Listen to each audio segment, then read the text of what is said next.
బాబర్ ఎవరిని ఓడించి మొఘలు సామ్రాజ్యాన్ని స్థాపించారు? Answer is Ibrahim Lodi.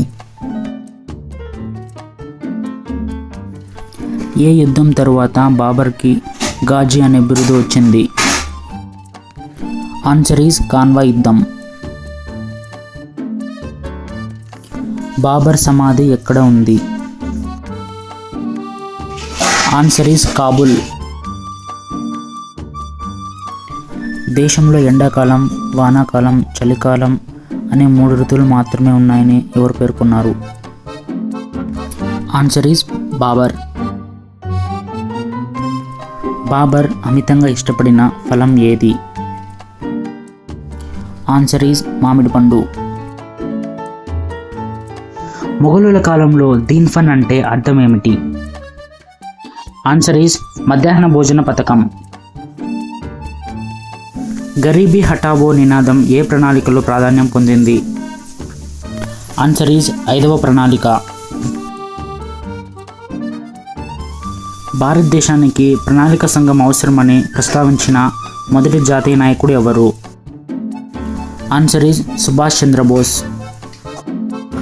ప్రణాళిక ముసాయిదా రూపకర్తలు: గాంధీ ప్రణాళిక ఎస్ఎన్ అగర్వాల్, ప్రజా ప్రణాళిక ఎంఎన్ రాయ్, బొంబాయి ప్రణాళిక ఆర్తేశ్వర్ దలాల్.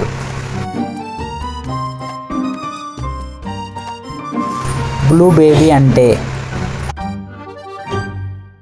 గుండె సంబంధ అనారోగ్యంతో జన్మించిన శిశువు. పేస్ మేకర్ దేనికి సంబంధించినది? ఆన్సర్ ఈజ్ గుండె. అంతరిక్ష యాత్రికులు తమతో పాటు ఆక్సిజన్ కోసం తీసుకుని వెళ్ళే శైవలం ఏది?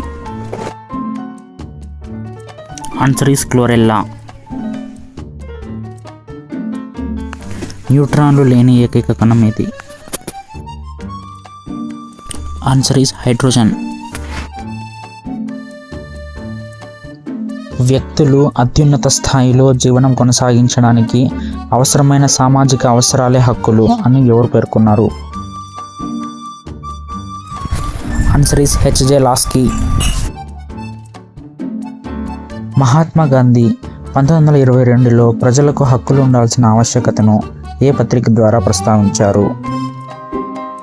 Answer is Young India. ఆస్తి హక్కు గురించి రాజ్యాంగంలోని ఏ ఆర్టికల్ పేర్కొంది? ఆర్టికల్ 31. విజయ్ ఘాట్ అని ఎవరి సమాధికి పేరు? Answer is Lal Bahadur Shastri. జాతీయ వారసత్వ జంతువు ఏది? ఆన్సర్ ఈజ్ ఏనుగు. ట్రకోమా అనే వ్యాధి ఏ అవయానికి వస్తుంది? ఆన్సర్ ఈజ్ కన్ను. భారతీయ సంగీతానికి ఆధారమైన వేదం ఏమిటి?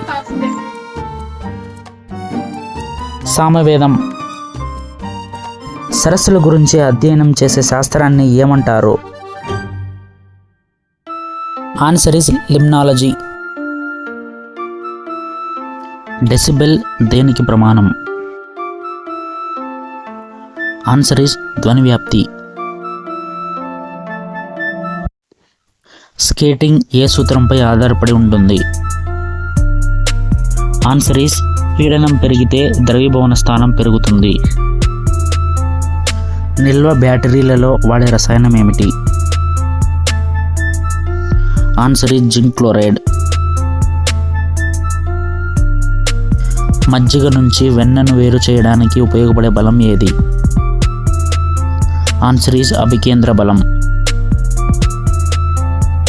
అత్యధిక విశిష్టోష్ణం గల ద్రవం ఏది?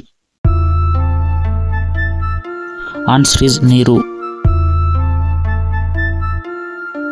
ఆరోగ్యవంతుడైన మానవుని ఉష్ణోగ్రత కెల్విన్లలో ఎంత? Answer is 300 kelvins.